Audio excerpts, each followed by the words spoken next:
तो सुनिए, ये है जन सुराज पार्टी के उम्मीदवार आमिर हैदर के इंटरव्यू पर एक छोटा सा अपडेट।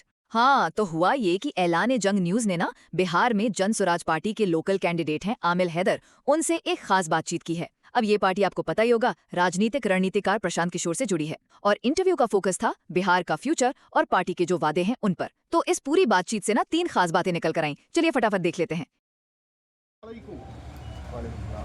जी अमीर हैदर साहब, हम जानना चाहते हैं कि बहादुरपुर क्षेत्र से आप कैंडिडेट प्रशांत किशोर जन सुराज पार्टी से आप खड़े हैं, तो पहली बार आप चुनाव लड़ रहे हैं, उसके बारे में बताएं। देखिए, हाँ ठीक है, पहली बार चुनाव लड़ रहे हैं ये बात ठीक है, लेकिन पहले तो मैं आपको बता दूं कि मेरा नाम मोहम्मद आमिर हैदर है और मैं यहीं बाकीपुर का रहने वाला हूँ, प्रेमजीवा पंचायत से जी। और सिविल इंजीनियरिंग की पढ़ाई की जी। दिल्ली मेट्रो, बेंगलोर मेट्रो, कई हाईवे पे काम किया, फिर सऊदी अरब में रियाद मेट्रो प्रोजेक्ट पे 7 साल काम किया। जी जी। और पिछले 4 साल से जी प्रशांत जी के साथ बिल्कुल जुड़ा हुआ हूँ, पैदल चला हूँ उनके साथ, गांव-गांव गया हूँ और जो भी पार्टी ने जिम्मेदारी दी है उसको निभाया है।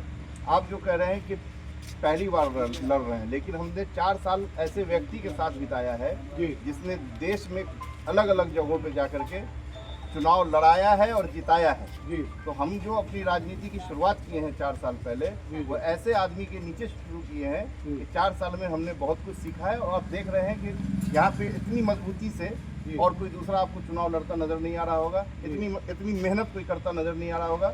एक एक गांव हम लोग पैदल चल रहे हैं, एक एक गांव जाकर के लोगों से हाथ जोड़ रहे हैं, मिल रहे हैं। तो ये हम लोग जो सीखे हैं प्रशांत जी से, ये उसी का नतीजा है। प्रशांत किशोर जी ने जो उन्होंने रीज़न और विजन जो बिहार के लिए कहा कि सबसे पहले हमारा मुद्दा ये है कि बिहार से जो नौजवान लोग हैं प्लान कर रहा, बेरोजगारी है, बच्चों को शिक्षा नहीं मिल रहा, बुढ़ापा को पेंशन नहीं मिल रहा है, उसके बारे में बताइए। देखिए, पिछले 30-35 साल में चाहे वो लालू जी की 15 साल की सरकार हो या 20 साल नीतीश जी की सरकार हो, जो समाजवादी के नाम पे समतामूलक समाज बनाने के चक्कर में इन लोगों ने, समतामूलक समाज बनाने का क्या मतलब है कि सारा समाज एक समान हो, सब पढ़े, सब बढ़े, सबको रोजगार हो।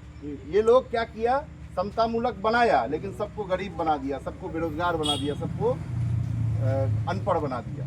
तो वो इसलिए हुआ है कि उन्होंने मुद्दे से हट करके जात और पात और धर्म की राजनीति की और हम और आप उसमें फंसते चले गए। ये पहली बार ऐसा है कि कोई व्यक्ति पिछले 4 साल से कह रहा है कि आपको जिसको वोट देना है दो। आज भी प्रशांत किशोर जी का आप भाषण सुनेंगे तो वो अपने लिए वोट मांगते नजर नहीं आ रहे हैं। वो ये कह रहे हैं कि आपको जिसको देना है दो, लेकिन अपने बच्चे के लिए दो, अपने बच्चों के रोजगार के लिए दो, शिक्षा के लिए दो, स्वास्थ्य के लिए दो, सड़क के लिए दो।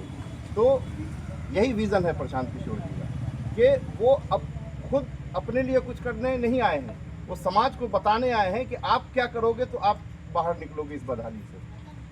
और उसमें जनसुराज अगर आपको बहुत अच्छा विकल्प दिखता है तो उसके साथ आइए, क्योंकि आप जो पिछले 30-35 साल में ठगा रहे हैं, आगे फिर वो ठगेगा ही। एक बार जो ठग है वो 10 बार ठग ही रहेगा जी। बस यही बात है। आखिरी सवाल मेरा ये है कि आप अगर बहादुरपुर क्षेत्र से जीतते हैं तो बहादुरपुर क्षेत्र के लिए पहला काम क्या होगा? देखिए, पहला काम तो ये तो सभी कह रहे हैं कि बिहार में जो प्रशांत जी के 5 संकल्प हैं, ये संकल्प को पूरा करना। प्रशांत जी क्या बोल रहे हैं कि 1 साल के भीतर पूरे पलायन को रोक देंगे, जितने भी युवा हमारे बाहर गए हैं उनको हम वापस लेके आएंगे, उनको यहीं काम देंगे। 1 साल के भीतर जब तक स्कूल की व्यवस्था ठीक होगी तब तक बच्चों की पढ़ाई हम पब्लिक स्कूल में, प्राइवेट स्कूल में कराएंगे। जो किसान हैं उनको मनरेगा के जरिए फ्री मजदूर मिलेगा, जो बूढ़े बुजुर्ग हैं उनको 2000 पेंशन मिलेगा, जो महिलाएं हैं उनको सस्ता ऋण मिलेगा। तो यही हमारा मुद्दा है, वो चाहे बहादुरपुर का हो या कहीं और का हो, मुद्दा तो वही है। और जो रही बात कि बहादुरपुर, तो बहादुरपुर का जो स्थानीय प्रॉब्लम है, कहीं बाढ़ का पानी लगा हुआ है, कहीं सूखा है। आप हनुमान नगर में चले जाइए तो पानी इतना है कि वहाँ आप गेहूं की खेती नहीं कर सकते हैं। जो अब गेहूं की बुआई होगी वो आप नहीं कर सकते हैं। कहीं इतना सूखा है कि लोग पानी के लिए परेशान हैं। तो ये जो वाटर मैनेजमेंट है ये सारी चीज़ें हम लोग सिविल इंजीनियर हैं, जी हम लोगों ने जाना है, इसको जानते हैं। जी तो अगर आप मौका देंगे तो हम लोग इसको, कोई इसमें रॉकेट साइंस नहीं है और इसमें कोई अरबों रुपया भी नहीं लगना है। आपको बस पानी का मैनेजमेंट ठीक से कर देना है। तो वो जो जहाँ बाढ़ है उधर का पानी कुछ इधर भी आ जाए, कुछ कैनाल बनाइए, कुछ चैनल बनाइए, कुछ तो रीरूटिंग कीजिए ताकि हर जगह जो है आपको एक जैसा दिखे।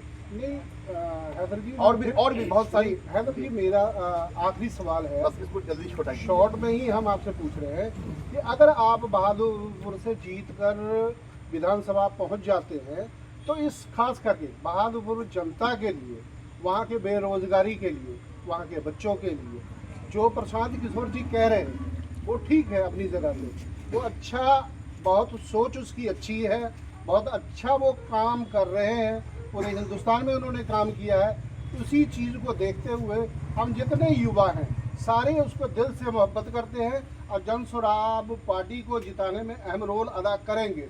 लेकिन मैं आपसे पूछ रहा हूँ फिर कि बहादुरपुर जनता के लोग आपकी तरफ देखना चाहते हैं, आपको सुनना चाहते हैं, आपको पसंद करते हैं, उसके बारे में बताएं। वही तो मैं कह रहा हूँ कि बहादुरपुर की जनता के लिए जो हमारा प्रोग्राम है, जो अभी तो पार्टी का मैनिफेस्टो आया नहीं है। जी। प्रशांत जी ने कहा था कि हमने हर ब्लॉक, हर पंचायत के लिए अलग अलग योजनाएं बनाई हैं। अभी 2-4 दिन वेट कर लिया जाए, पार्टी का मैनिफेस्टो भी आएगा, ठीक है। इसमें क्या बहादुरपुर के लिए खास है वो भी दिखेगा। जी। लेकिन ओवरऑल जी। जो हमने 5 वादे किए जी। हैं उस पर बिल्कुल टिके रहेंगे और जब तक इसको पूरा नहीं करेंगे अगली बार 5 साल बाद वोट मांगने नहीं आएंगे। बहुत बहुत धन्यवाद।